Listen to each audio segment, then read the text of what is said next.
you very much.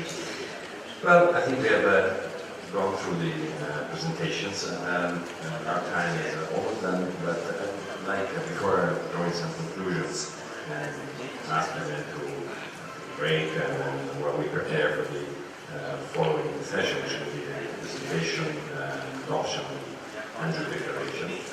Just to know if anybody wants to ask a question to one of the panels, I think it's your last chance.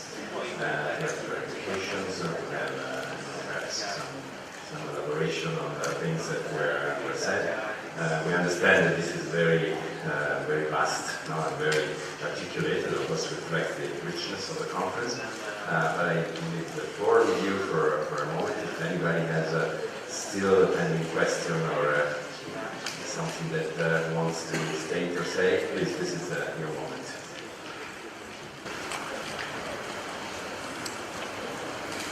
Yep, please. I think we have to get the microphone.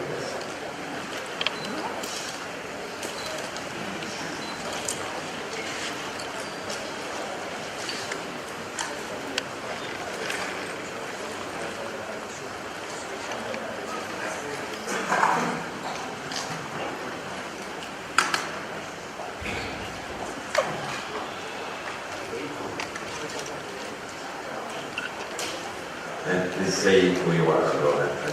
Yes.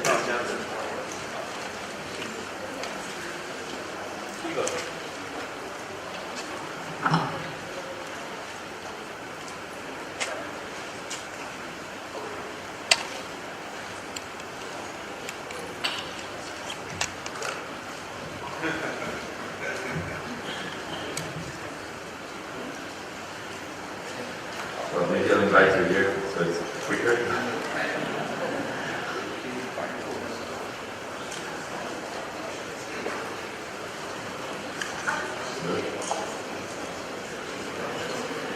Just speak.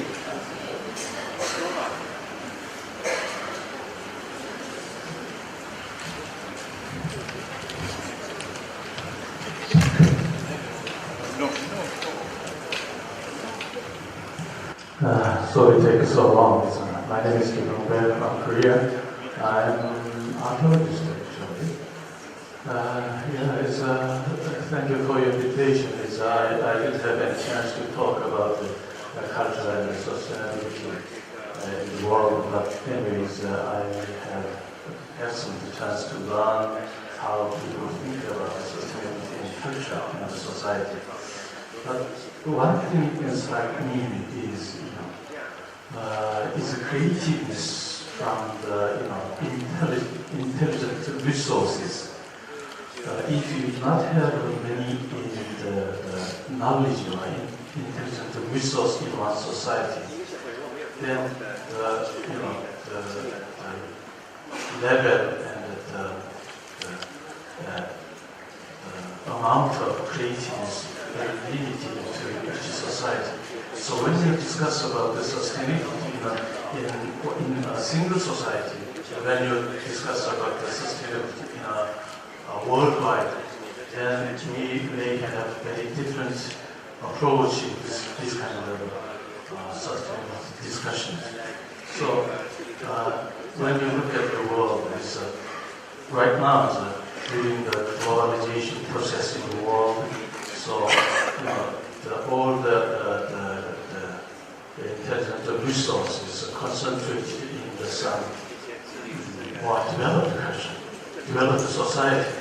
But in poor, underdeveloped countries, they don't have enough intelligent resource for creating economies. So what we can do for some underdeveloped, less informative society. So, and also another thing is, right now is languages for small societies vanishing. So all information is written in English, French, or major languages. So for small society, or really some very weak society in remote countries, they don't have any chance to develop themselves with more advanced knowledge and also technology. When you try to develop your own country, you may need some kind of technology from advanced society. So, yeah, there is things we need to discuss about in the future. I think the unbalanced distribution of knowledge, intelligence, and technology. So when we discuss the society all over the world, I think we need to discuss about this kind of inequality and unbalanced things. Thank you very much. Yes, I think we have time for another intervention. I see Desiree Martinez and Gala. Yes.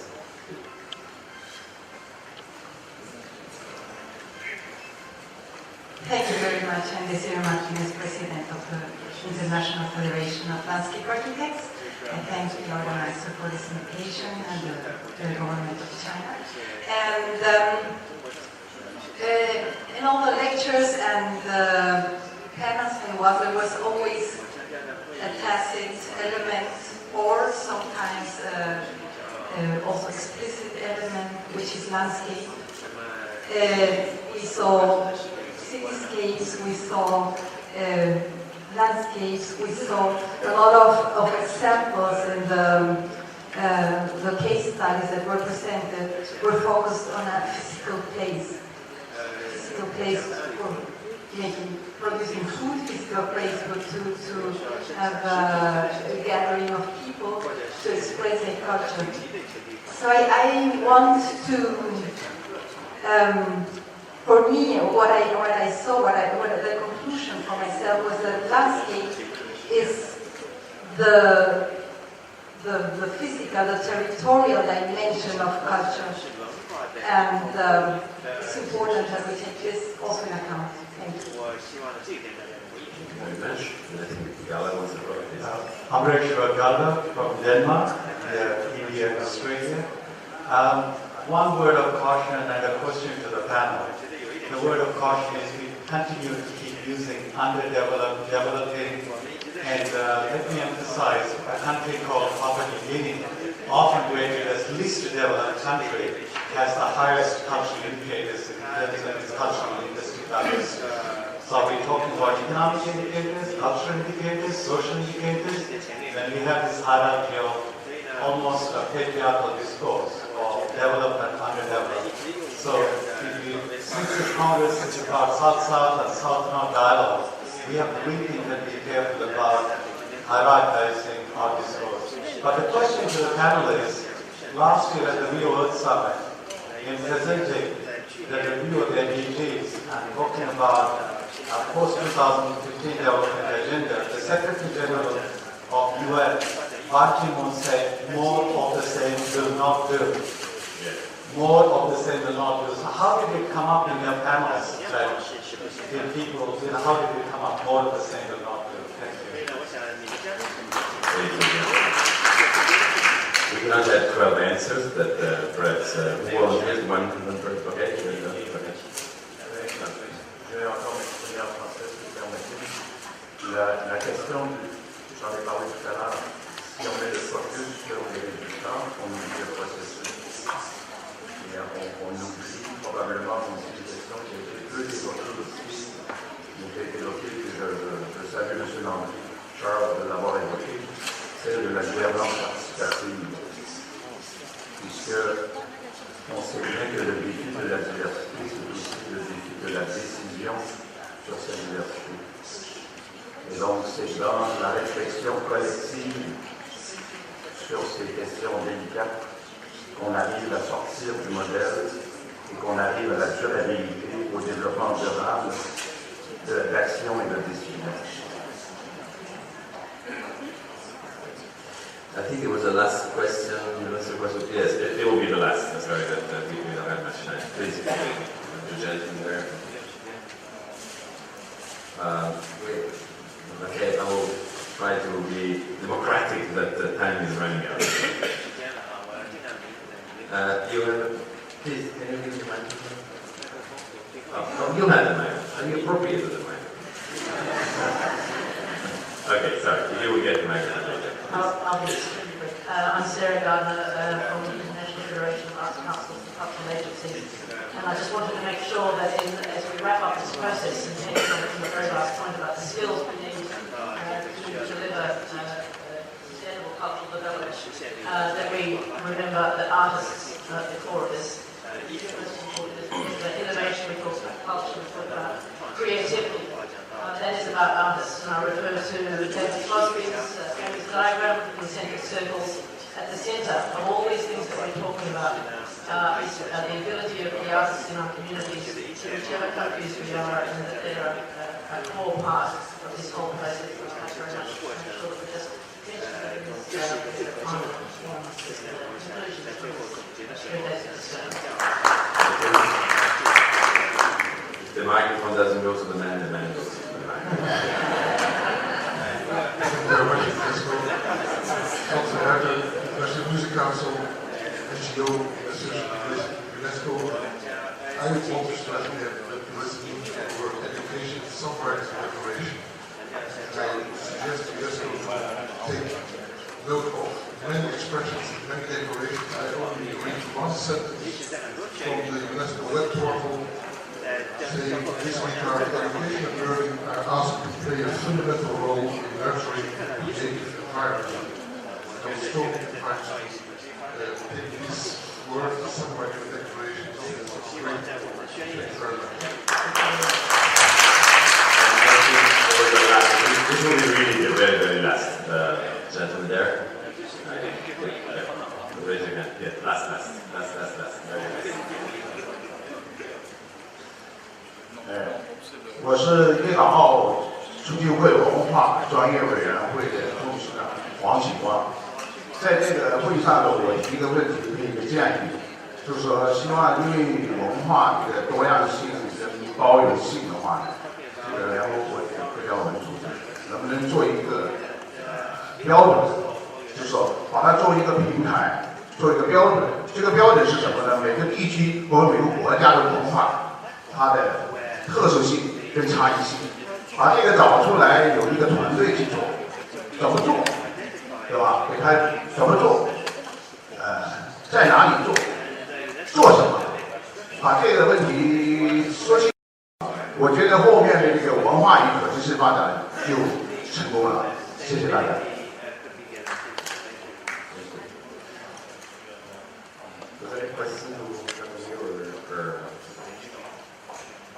Sure, I think you. Okay, let me elaborate. But perhaps what we need to do, and what I respond to you in my last interview. So I would like to thank all those who have participated at all. But let me remind a couple of things which I think may be very important. First of all, what you've seen comes from a long history. We've not started discussing the role of culture in development just now, or in recent years, or in decades. This has at least 30, 40 years history. UNESCO started promoting this issue in the 1980s, at least, if not before. It's probably part of our own constitution and DNA. And even in the 1980s, we even had a decade that was specifically dedicated to deepening of the relationship between culture and the development process from 87 to 96. 96, as we all remember, we had a very important report, the Commission, the Premier Commission on Creative Diversity, which was a major milestone in this debate. It led to many other important events, the Stockholm Conference, the Florence Conference in 1999. So many things that in the decades of the 90s and the first decade of the millennium brought to the creation of new international normative tools, regulations, and so on. I think you had it all in this. So it's not a new thing. At the same time, this long history has crossed many different approaches. You have seen here the result of this history. I think this is extremely rich. It's a very rich platform that we have built in the a platform that embraces almost all fields of society. platform that looks at values, and the issue of values, and the issue of the dialogue between communities, between people, as part of the cultural dimension. The ethical dimension of development, discussion that we have had here that look at the past in its relationship with the future, so the issue of traditions, the issue of heritage, and then of course the issue of diversity, creativity, the arts. So culture is a very vast, large, and embracing concept, which I think is a great strength because everybody can recognize it, everybody can see the reflection in life and something. At the same time, it is a problem, and we have to deal with this problem. It's too vast, and to be defined in those very concise policy frameworks and policy ways that the United Nations require for their deliberations.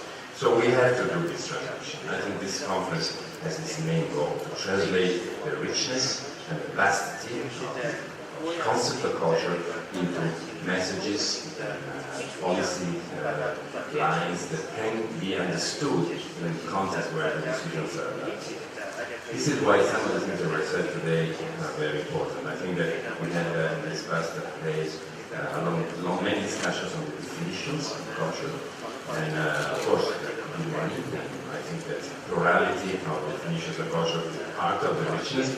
But when we bring this issue to the international forum, we have to be very concise and very clear. I think what the work today was, of course, mentioned many times in our papers and in the language of the UN, that they have to see culture as essentially a dimension of development, but a very important dimension, a critical dimension. In fact, we have to say that without this dimension of development, it's not possible in the equitable, just way that the United Nations proclaim. So culture is the enabler. We are not an enabler yet. Look at the table of enablers of the United Nations that we saw the other day. We're not yet there, so we have to push for this. And at the same time, and this is really the big change that we had in the past decade, this has become an important sector in the economy. In all forms, arts, heritage, cultural tourism, cultural industries, cultural institutions that are really big drivers of development, so we can really put that also on the platform. But we need more work because there are very little clear and universally recognized statistical frameworks that tell the story. We've done our own effort in producing them, but I think that more needs to be done because unless we can show the politicians and the decision makers that in many countries, the GNP growth depends on the cultural sector, and this cultural sector has taken dimensions that very often are bigger than classical industries that we're seeing, for instance, in some countries that cultural economy is bigger than industrial economy or entire sectors of the economy. So we have to make this demonstration. I think we've done quite a lot in the past year. So we can now bring both messages. Culture is a dimension and enabler of development. Culture is a driver, therefore job-creating process to the international forum, which we will do. So we will keep the richness, which includes, of course, all the dimensions that were discussed during this conference, but we also have to try to hit the target. And hitting the target is not easy.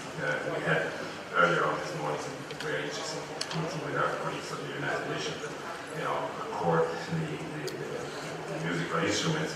And in fact, it's not easy.